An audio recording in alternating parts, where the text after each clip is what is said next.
আমি আন্তরিকভাবে দুঃখিত। আমি ঢাকা থেকে এসেছি, সকালবেলা একটু ওয়েদারও দেখাশোনা ছিল, একটু দেরি হয়েছে। আজকে এমন একটি দিন, যে দিনটি মনে করতে গেলে 2024 সালে অগাস্ট মাসের এই 5 তারিখের কথা মনে হয়। কি বিভীষিকাময় বিভৎস অত্যাচার, নিপীড়ন, অত্যাচার চলেছিল এদেশের সাধারণ জনমানুষ, ছাত্র জনতার উপর 2024-এ জুলাই এবং আগস্ট মাসে। আমার মনে আছে, আমি জাহাঙ্গীরনগর বিশ্ববিদ্যালয়ের নির্বাচিত সিনেট সদস্য হিসেবে সেই সময় সরকারের ভূমিকা রাখতে গিয়ে দেখেছি জাহাঙ্গীরনগর বিশ্ববিদ্যালয়ে একটি নির্বিচারে সন্ত্রাসী সংগঠন ছাত্রলীগ এবং বহিরাগতদের দিকে বিশ্ববিদ্যালয়ে হামলা চালানো হয়েছিল। সেই সময় আমরা সর্বাত্মকভাবে বিক্ষোভকারী আন্দোলনকারী ছাত্রদের সহযোগিতা করেছিলাম। পার্শ্ববর্তী অঞ্চলগুলোতে যাতে শিক্ষার্থীরা থাকতে পারে, কেউ যেন অন্য এলাকা ছেড়ে না চলে যায়, যাতে আন্দোলন নষ্ট না হয়ে যায়, সেই প্রক্রিয়ায় আমরা করতেছিলাম। এরপর যেদিন রাতে জাহাঙ্গীরনগর বিশ্ববিদ্যালয়ের ডিসির বাসভবনে আন্দোলনরত বিক্ষুব্ধ ছাত্রছাত্রীদের উপর অনবরত গুলিবর্ষণ, বোমা হামলা এবং অত্যাচার চালানো হলো, সেই সময় অজস্র শিক্ষার্থী আহত হয়েছিল, অনেকে মারা যাওয়ার উপক্রম হয়েছিল। তাদেরকে এই পার্শ্ববর্তী মেডিকেল কলেজে চিকিৎসার ব্যবস্থা দিয়েছিল। আমার মনে আছে, তারপরে তোমরা অনেকেই দেখে থাকবে, অগাস্টের 3 তারিখে শহীদ মিনার থেকে যখন একটা ঘোষণা হয় হাসিনার পদত্যাগের জন্য, তোমরা অনেকেই সেই ভিডিও দেখে থাকবে। আমি সেই মিটিংয়ে এক দফা ঘোষণার সেই মহেন্দ্রগঞ্জ উপস্থিত থেকে গুরুত্বপূর্ণ ভূমিকা পালন করেছিলাম। সেই সময়গুলো দুর্বিষহ মনে হয় এই জন্য, আমার একটি রাজনৈতিক দলের সাথে সংশ্লিষ্টতা আছে, পরিচয় আছে। 2017 সালে উত্তর, যেই সময় বিরোধী দলের রাজনীতি করা এক প্রকার নিষিদ্ধ ছিল, সেই সময় আমি সর্বকনিষ্ঠ সদস্য হিসেবে জাহাঙ্গীরনগর বিশ্ববিদ্যালয়ে জাতীয়তাবাদী ক্যান্ডিডেট নির্বাচিত হয়েছিলাম। কি হুমকির মুখে, কত সমস্যা উঠিয়ে সেই নির্বাচন করে এবং খালেদা জিয়ার মুখে উজ্জ্বল করেছিলাম, সেই দিনটি আজকে আমি মনে করছি। ফ্যাসিবাদ বিদায় হয়েছে, ফ্যাসিবাদের অনেক চরিত্র বিদায় হয়নি।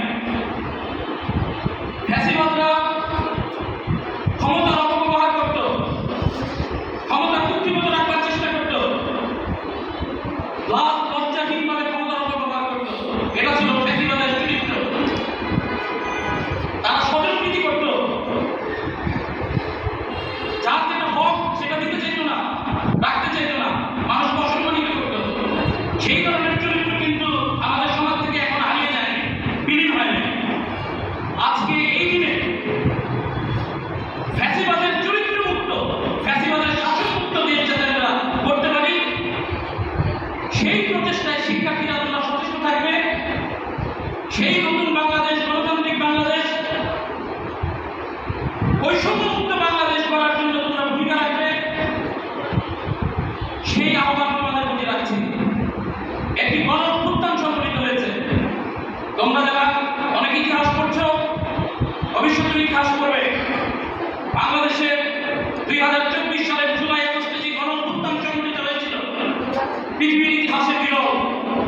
হাজার হাজার ছাত্র জনতা, শিক্ষার্থীকে সেদিন হত্যা করা হয়েছিল। আজকে নিরপরাধ ছোট বাচ্চা সেই হেলিকপ্টারের থেকে ছড়া গুলিতে বারান্দায় বাবার কোলে নিহত হয়েছে। নিজের বাড়ির বেডরুমে থেকে তারা নিরাপত্তা পায় নাই। কিভাবে মাথা খুলি উড়িয়ে দেওয়া হয়েছিল, কিভাবে নিরস্ত্র মানুষকে যুদ্ধ অবস্থায় হত্যা করা হয় না, সেই হত্যা বিপর্যয়ে চলে গেছে। আমরা ফ্যাসিবাদ মুক্ত বাংলাদেশ নির্মাণের যেই সংকল্প, যে অভিপ্রায় অগাস্টের 5 তারিখ 24 সালে উদ্ভূত হয়েছে, সেই চেতনা নিয়ে আমরা বাংলাদেশ করব, সুন্দর পরিবেশ নির্মাণ করব। ফ্যাসিবাদের চিহ্ন, ফ্যাসিবাদের চরিত্র সমাজে কোথাও থাকবে না। এটা হচ্ছে আমাদের আজকে দিনের কামনা। তোমরা আজকে বেশ কিছু প্রতিযোগিতায় অংশগ্রহণ করেছ, যারা বিজয়ী হয়েছে তাদেরকে আমার আন্তরিক অভিনন্দন।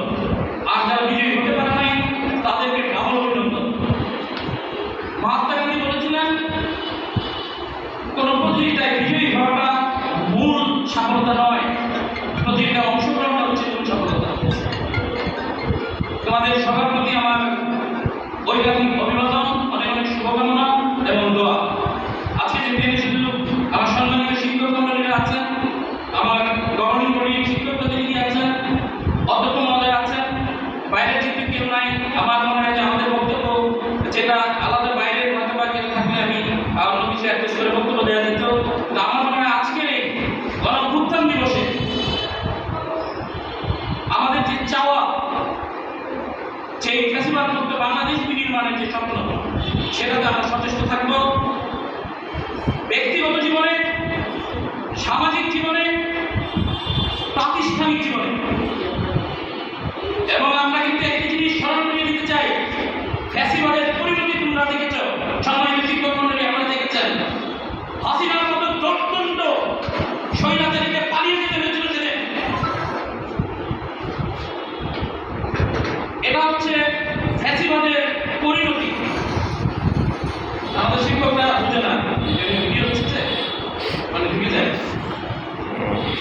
ফ্যাসিবাদের পরিণতি যাতে কেউ ব্যক্তিগত জীবনে, প্রাতিষ্ঠানিক জীবনে,